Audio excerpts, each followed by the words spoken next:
Let's talk about the Golden State Warriors. Unfortunately for the Warriors, they lost in the second round in 5 games to the Timberwolves. Now, it is important to bring this up. Stephen Curry went down in game 1 with a hamstring injury. It's a good chance the series possibly would have went to a game 6 or a game 7. Regardless, in my opinion, if you're a Warriors fan, you can disagree with this. I feel like the Minnesota Timberwolves are still going to go out there and beat the Golden State Warriors because of the lack of depth that the Golden State Warriors have in the front court position. But I look at this situation, it's not all doom and gloom. You can still contend for a championship as long as Stephen Curry is on your roster. Every single year the Golden State Warriors miss the playoffs or they get a first round exit or even a second round exit, everyone comes out and they say the window was closed. The championship window was done. Stephen Curry will never win his 5th ring. I disagree with that. If you make this trade that I'm about to propose, I do believe they could contend for another championship. And it's not to go out there and trade for Giannis. I think that's a bit unrealistic. The trade that would make the most sense for both teams would be the Sacramento Kings and the Golden State Warriors. Sabonis in the front court. You move off of Jonathan Kuminga. You move off of a player like a B-Paz or Moses Moody, and you bring him over. What Sabonis can give you is a versatile big man that can play the forward, that can play the center position. He can shoot corner threes. He can operate inside the paint, and he'll easily be the best big that Stephen Curry has ever played with in his career.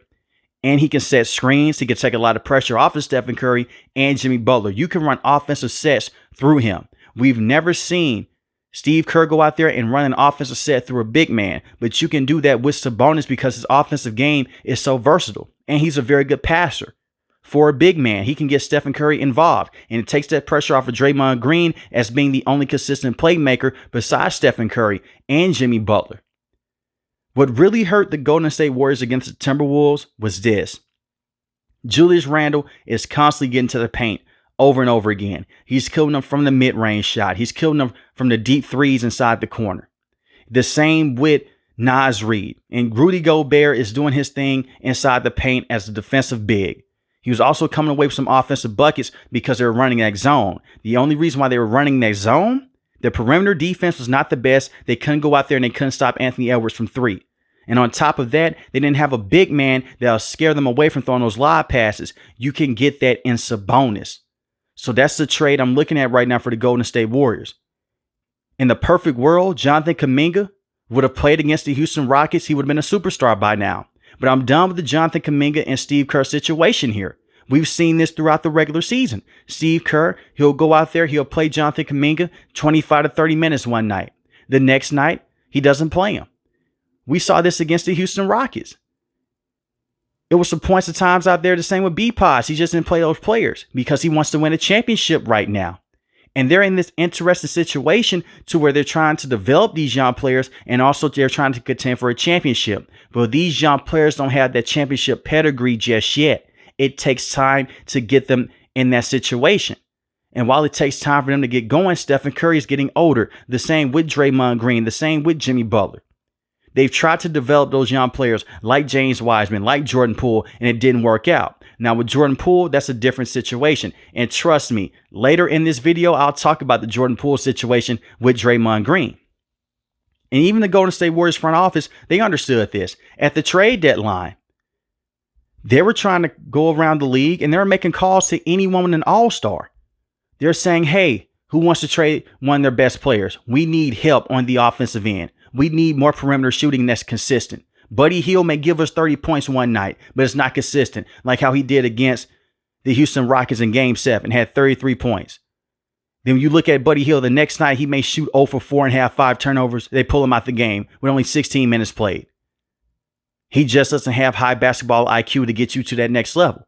Solid piece in terms of being a very good shooter when he's red hot, but he's a very streaky shooter.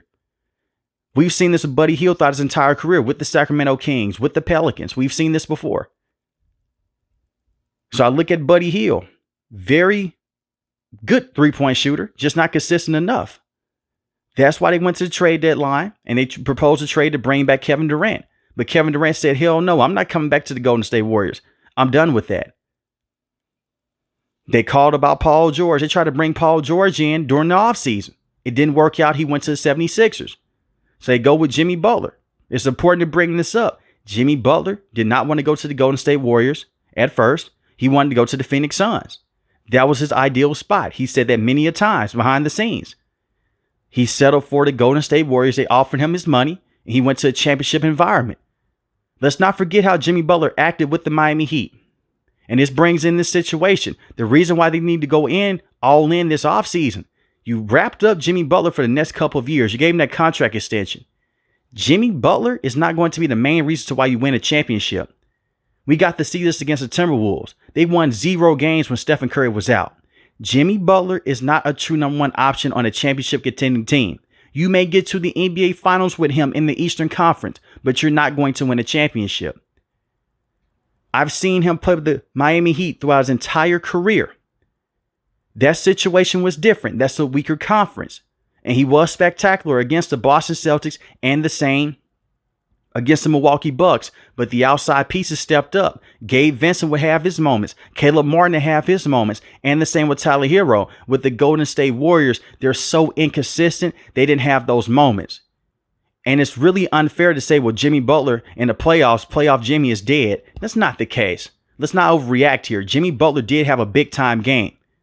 In game 3, he had 33 points, 7 rebounds, 7 assists. He's also dealing with that injury that he suffered against the Houston Rockets in the first round when he hurt his back. The problem with Jimmy Butler, when he came over to the Golden State Warriors and with Stephen Curry out, they don't have automatic 3-point shooters on the outside that are consistent. Like I mentioned before, Buddy Hield, just too inconsistent. The same with B-Pods. Even though B-Pods had a big game against the Rockets, he had one big game in that series. Against the Minnesota Timberwolves, the last game, he had 25 points, but needs to be more consistent. What the Miami Heat had, they had Tyler Hero, consistent 3-point shooter, Caleb Martin, and Gabe Vincent. They will step up. No one else on the Golden State Warriors will step up. Jimmy Butler is not a strong 3-point shooter. That's not his game. So you're going against a team that has a lot of bigs. They have a lot of wings. They're versatile. They can play small. They can play big. Jimmy Butler wants to go to the paint. You can't do that with Rudy Gobert. You can't do that with Naz Reid and Julius Randle. You're playing into their hands. You want to shoot from the mid-range? Now Anthony Edwards is in your face. You dump the basketball down to Buddy Hield. They'll just steal the basketball from him and from B-Pods. And the same with Draymond Green. No one is worried about Draymond Green and his jump shot. Sorry to admit it. We're this late in his career. He'll never be a great shooter. If Draymond Green goes out there and he scores 20 points, I'll live with it. His game is being a great defender and being a very good playmaker that gets the basketball to Stephen Curry, and the same with Klay Thompson in the past and with Kevin Durant. No one is worried about Draymond Green being a consistent scorer. And when you bring in someone like a Jonathan Kuminga, that's excellent. He had a very good series against Minnesota. But once again, Steve Kerr seemed like he didn't want to play him. And when he brought in Jonathan Kuminga, even though he had a strong series, it was still an awkward fit with him and Jimmy Butler. They're similar players on the offensive end. But Jonathan Kuminga is younger. He has more explosive and more bounce to his game in terms of getting to the paint on a consistent basis. So when anyone is saying, well, Jimmy Butler didn't step up, playoff Jimmy is dead, just look at the context here. The pieces around him didn't step up either in those moments. In game 3, they should have won that game, but they didn't. Jimmy Butler had his big time moment, but the pieces around him, they didn't step up. And Anthony Edwards sucked the air out the building of the Golden State Warriors. They got outplayed by a better team. It's okay to admit that.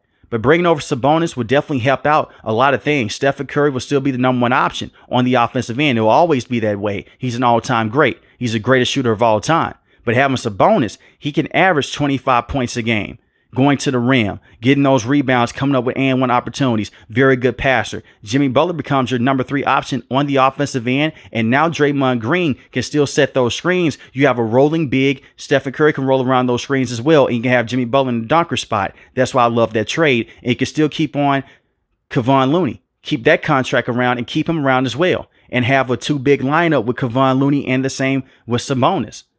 A versatile lineup, something the Golden State Warriors haven't had in a very long time. Now, I said earlier in this video, I was going to talk about Draymond Green in that situation. Draymond Green deserves a lot of credit for the Warriors dynasty. He really does. He's going to go down as an all-time great with this organization. One of the best defenders we've seen the last decade plus. This is the problem I have with Draymond Green. He'll go on the court. He'll act like a madman. He'll get dumb technical fouls, dumb flagrant fouls. We saw that against the Houston Rockets. We've seen this against the Cleveland Cavaliers. That's who Draymond Green is. It's not me attacking his personal character. It's me basically saying this. He deserves a lot of blame to why the Golden State Warriors are in this position. There was no reason for him to go out there and to punch Jordan Poole. When he punched Jordan Poole, that basically created this rift in this organization. Jordan Poole lost his confidence. He wasn't the same player. The ideal fit was to have Jordan Poole, Klay Thompson, Stephen Curry, Draymond Green. Look at that series against the Boston Celtics. Jordan Poole doesn't get a lot of credit, but he deserves a lot of credit. He was amazing in that series.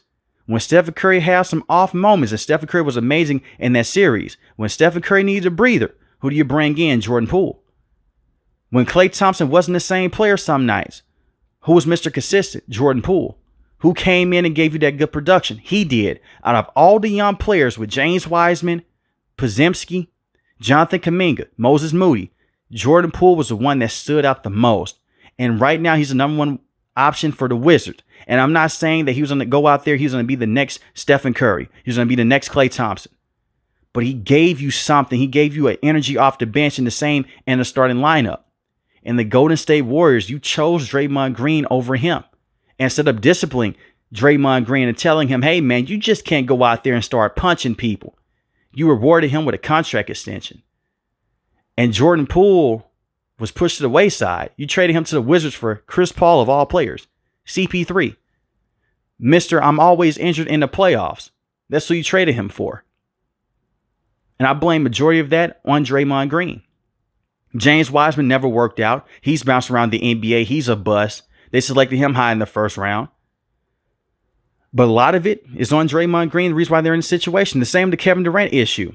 I still think that Kevin Durant was going to leave regardless. But it's the way that he left. Draymond Green's telling him, man, we don't need you. We don't need you. Cussing him out on the sideline. And Kevin Durant said, that's why I'm out. Draymond Green's lying through his teeth when he says that. The Golden State Warriors blew a 3-1 lead to the Cleveland Cavaliers. How in the hell are you going to bounce back from that? You're the first team in history in the finals to blow a 3-1 lead to LeBron and his Cavaliers. You needed someone to take you off the top, and Kevin Durant was that guy. You didn't win one, you won 2 championships. So I look at Draymond Green, phenomenal player for what he does. He plays his role very well. Gets underneath your skin. He's one of the most hated players in the league. But I will be happy as hell when he retires. He's a toxic player. But a lot of it gets pushed underneath because of the success that he's had with the Golden State Warriors, with Stephen Curry, with Klay Thompson. And it's not me saying that he's not a Hall of Fame player. He is. But Draymond Green and his flaws, they really show off in some of the worst moments. So those young players that you could have had around, it's time to go ahead and just get rid of those guys, man. And it starts with B-Pods. It starts with Jonathan Kuminga. Try to bring in Sabonis and make one more run at it. But this overreaction that the Golden State Warriors, their championship window was closed, not necessarily. They can still contend in this division. And they can still contend in this conference, pardon me. And I'm not basically going to come on here and say this either. Don't wait for the season to start. And you're down 5-15 on the year with your record. And you try to go out there and you try to make a trade at that point in time. You're trying to fight from behind. This team was a play-in team.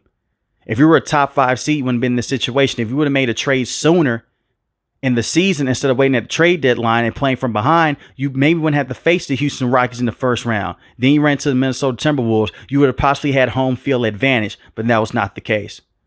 But I still think as long as Stephen Curry is on this roster, you have a chance to win a championship. That is how great he is. Even though he's getting older, he didn't suffer a massive injury. He suffered a hamstring injury. He didn't suffer one of those injuries like a torn Achilles.